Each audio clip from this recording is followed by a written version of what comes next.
दाम जब 1000 के पार हो गए तो क्या माननीय मंत्री महोदया भूल गई कि सास भी कभी बहू थी? अध्यक्ष महोदय, सभी को याद होगा, बचपन में स्कूल में जाया करते तो 10 पैसे की लिमलेट की गोली खरीदी और 10 पैसे की लिमलेट की गोली शर्ट के कोने में पकड़ के दांतों से तोड़ के दोस्त को दिया करते थे। अध्यक्ष महोदय, तब फर्क नहीं पड़ता था दोस्त का नाम अमित है या अमजद।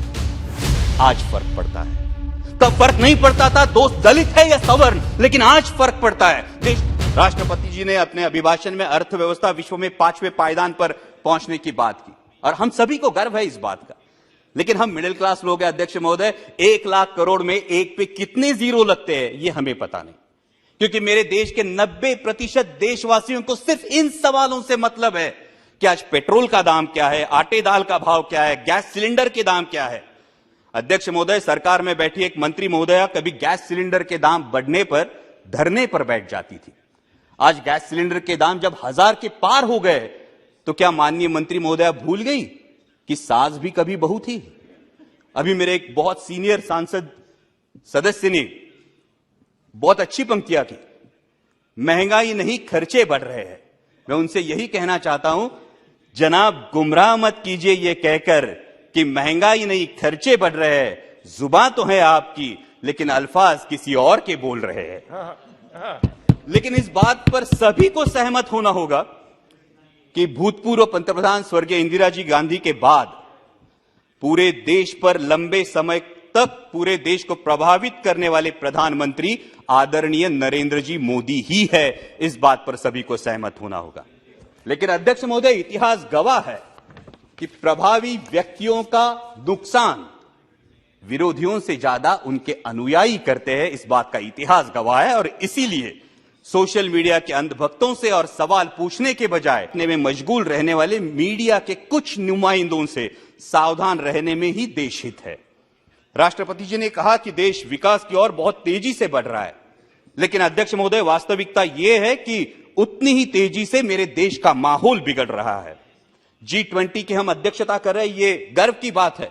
और G20 का लोगो देखिए तो बहुत ही प्यारा लोगो है, जिसमें हम विश्व को बता रहे हैं वसुधैव कुटुंबकम।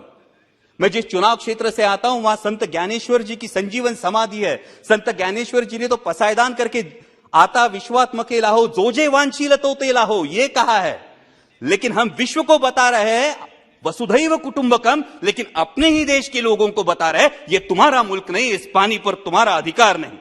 अध्यक्ष महोदय, सभी को याद होगा, बचपन में स्कूल में जाया करते तो 10 पैसे की लिमलेट की गोली खरीदते थे और 10 पैसे की लिमलेट की गोली शर्ट के कोने में पकड़ के दांतों से तोड़ के दोस्त को दिया करते थे। अध्यक्ष महोदय, तब फर्क नहीं पड़ता था दोस्त का नाम अमित है या अमजद। आज फर्क पड़ता है। तब फर्क नहीं पड़ता था दोस्त दलित है या सवर्ण, लेकिन आज फर्क पड़ता है। देश का माहौल बिगड़ रहा है क्योंकि हिंदू मुस्लिम के साथ साथ दलित और सवर्ण ये दरार भी बढ़ते हुई दिखाई देती है।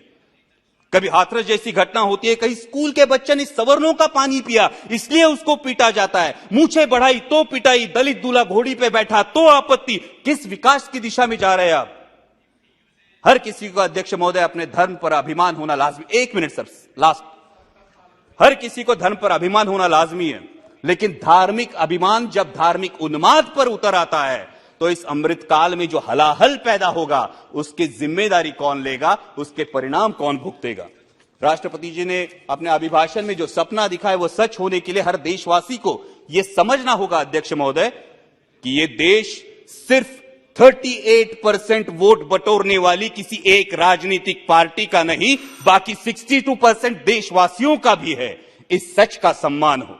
भगवे से किसी को परहेज नहीं और होना भी नहीं चाहिए, लेकिन भगवा तिरंगे में से एक रंग है, इसी का सबको एहसास हो।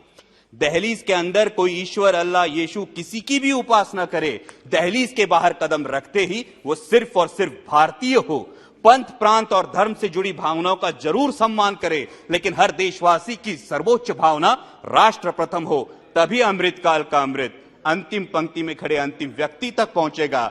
डाल डाल पर फिर सोने की चिड़िया का बसेरा होगा और इस अमृतकाल में मेरा राष्ट्र विश्व की महाशक्ति बनकर उभरेगा। जय हिंद।